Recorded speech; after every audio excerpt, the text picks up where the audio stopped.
Every year, roughly 4.5 billion cubic meters of concrete get poured somewhere on Earth, not for houses or roads, for structures that didn't exist in any engineering textbook a generation ago.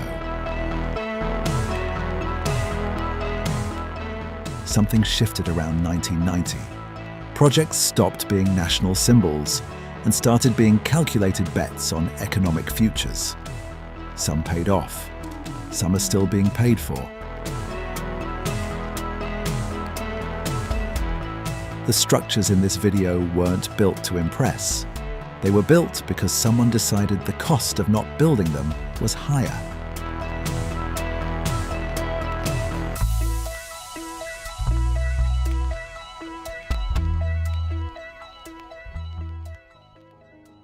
The original building was supposed to take 4 years and cost 77 million euros. It took 17 and cost nearly 900 million.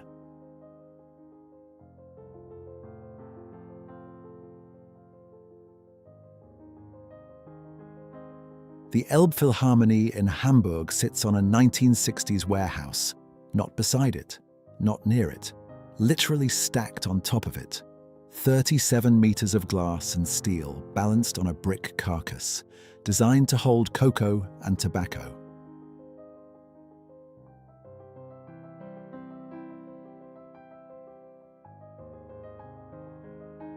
The acoustic shell inside took 10,000 individually curved plaster panels, each one calculated separately. Stand in the right seat and a whisper from the stage reaches you without amplification. The city nearly pulled the plug twice.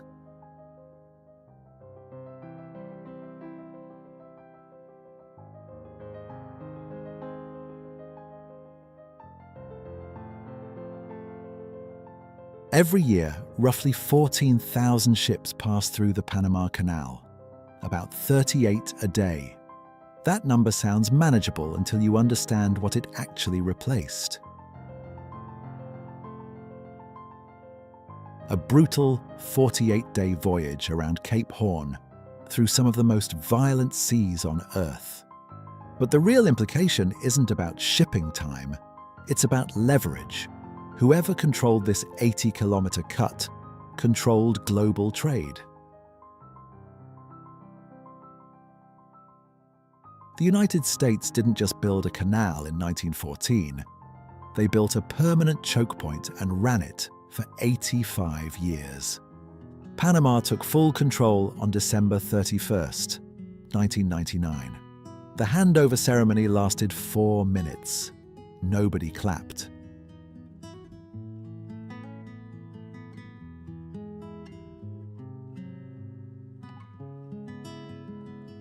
For most of the 20th century, Taipei sat in a seismic blind spot, one of the most earthquake-prone cities in Asia, building upward anyway. Then, in 1999, a magnitude 7.6 quake killed 2,400 people and shook the confidence of every engineer in the country. Taipei 101 was already under construction. The response wasn't to slow down, it was to hang a 660-ton steel pendulum inside the tower, the largest tuned mass damper ever built into a skyscraper. It swings visibly during tremors. Visitors on the 89th floor have watched it move. Most of them didn't realize the building was shaking.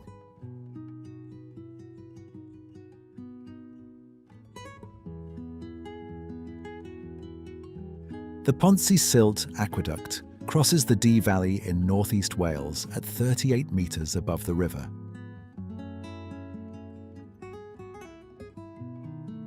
That height was the entire problem. In 1795, Thomas Telford needed to carry a working canal across a valley too wide and too deep for conventional stone arches.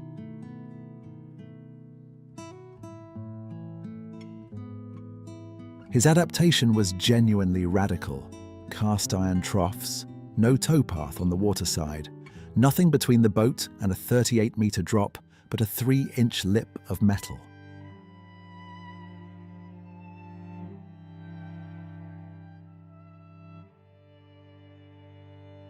Horses walked a separate path. The boats crossed open air. It still carries tourist narrowboats today, and passengers still grip the railing harder than they expect to.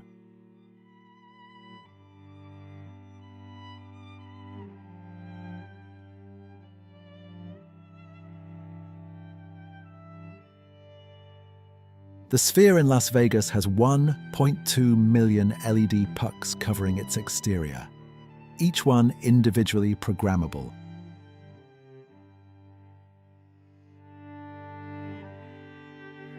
The reason that number exists is purely architectural. The building is a perfect oval, and a perfect oval has no flat surfaces to project onto, so the entire skin had to become the screen.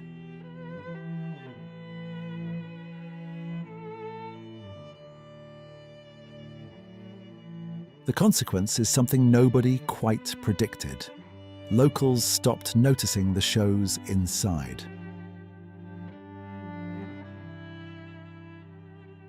What they talk about is the outside. The giant eyeball, the rotating earth, the basketball appearing at tip-off. The Sphere became famous for its shell before anyone had seen what it could do within.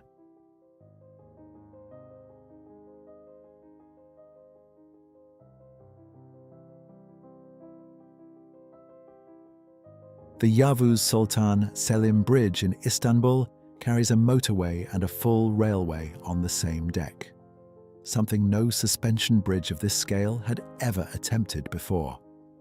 The deck itself is 59 meters wide. Stand underneath, and it reads less like a bridge than a low-flying highway interchange frozen in mid-air above the Bosphorus.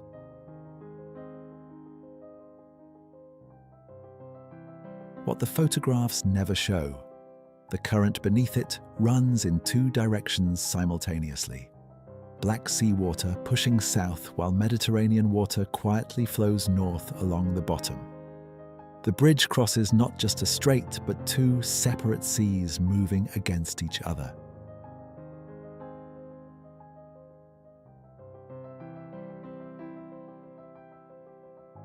The first thing you notice at the Lotus Temple in New Delhi isn't the building, it's the silence. 27 white marble petals arranged into a flower shape somehow absorb the noise of a city of 32 million people. That quiet was entirely deliberate.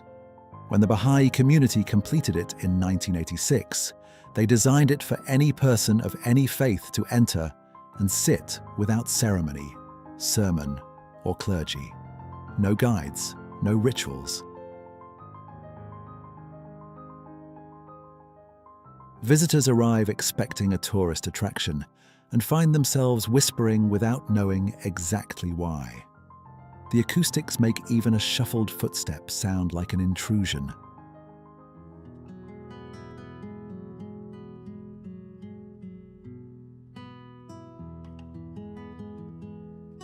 Milan had a specific problem by the early 2000s. Expanding outward was no longer viable, but building more concrete towers was politically toxic. The solution Stefano Boeri proposed was vertical forest. 2 residential towers in the Porta Nuova district holding 900 trees, 5,000 shrubs, and 11,000 perennial plants cascading across their facades. The real cost, nobody openly advertised. Each apartment owner pays a mandatory annual fee for a dedicated arborist who physically abseils down the building to prune their own specific trees. The plants are not decorative. Remove them, and the structure's wind load calculations become completely invalid.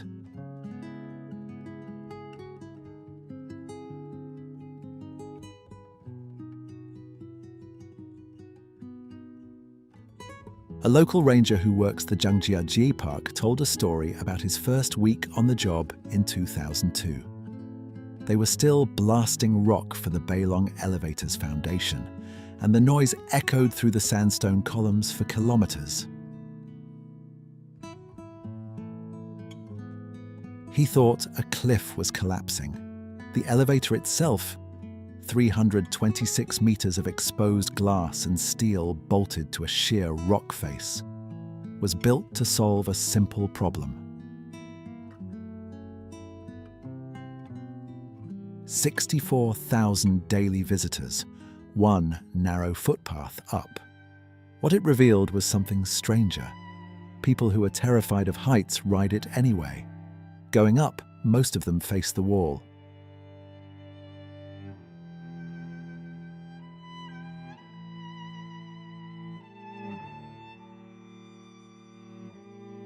Before 2018, St. Petersburg had no skyscraper.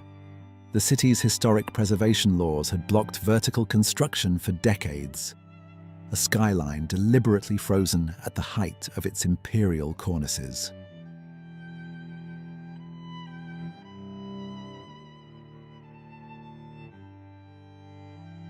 Then Gazprom decided to relocate its entire headquarters there, and 462 meters of twisted steel went up on the Gulf of Finland shore anyway.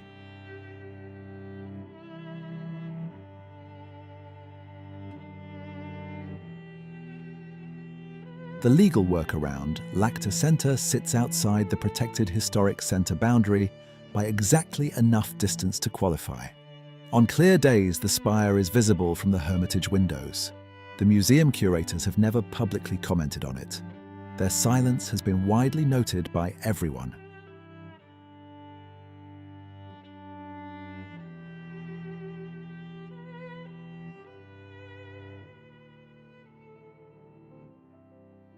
The Sunshine Skyway Bridge in Tampa Bay has a 1,200-meter main span sitting 65 meters above the water.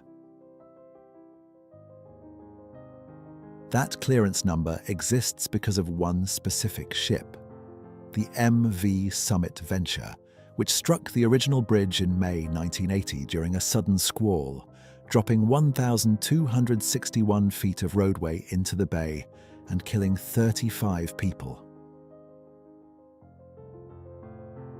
The new bridge wasn't just built taller, it was built with concrete dolphins around every pier to absorb direct ship impact. What few visitors notice, the old bridge's support columns still stand in the water right beside it. A permanent reminder left deliberately.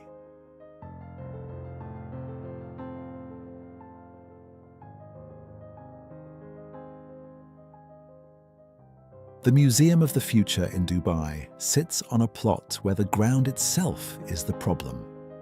The site straddles an active metro line running directly underneath. No conventional foundation was possible without disrupting one of the busiest transit corridors in the entire city. The adaptation.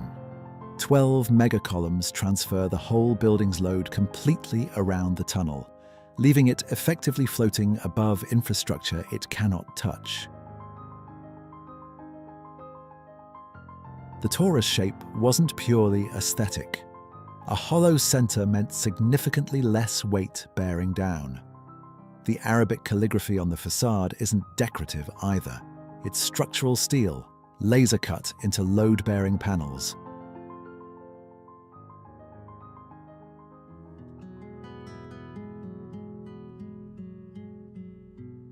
The Glacier Express in Switzerland takes 8 hours to travel 291 kilometers, an average speed of just 36 kilometers per hour.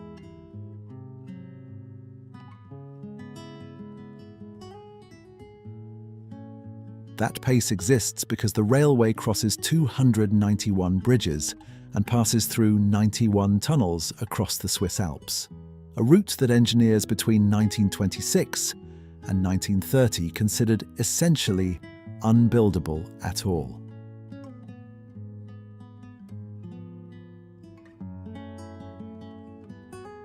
The consequence of that slowness was entirely accidental. Passengers started treating the journey as the destination. Today, a seat on the Glacier Express costs more than most flights across Europe. The train runs at a loss. Switzerland subsidizes it anyway because the landscape it crosses has no other audience.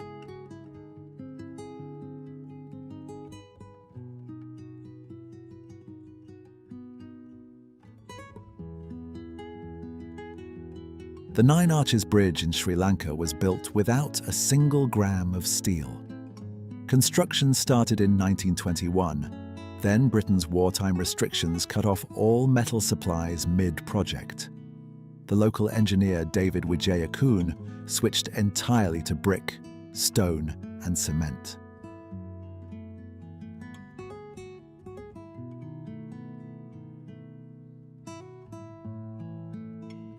Materials sourced within walking distance of the site. The result is a 91-metre viaduct still carrying active train traffic a full century later.